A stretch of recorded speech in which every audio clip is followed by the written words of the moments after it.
Kung tatanawin ng pupuntahan, parang malayo ka pa. Kung lilingunin ng pinanggalingan, malayo ka na.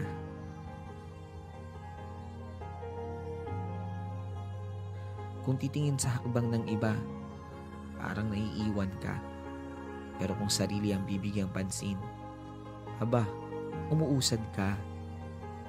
Maaaring pagtagpuin tayo sa ilang bahagi ng paglalakbay. Pero ang totoo, kahit kailan, hindi naman talaga tayo magsasabay-sabay. Magkaiba ang panahon, magkaiba ang daan, magkaiba ang oras, magkaiba ang bilis. Minsan, nakadepende kung saan nakabaling ang paningin. Pero isa lang ang sigurado, kahit mabagal, kahit pahinto-hinto, kahit nakakapagod, kahit nakakahapo, sa huli, makakarating. Huwag na huwag susuko.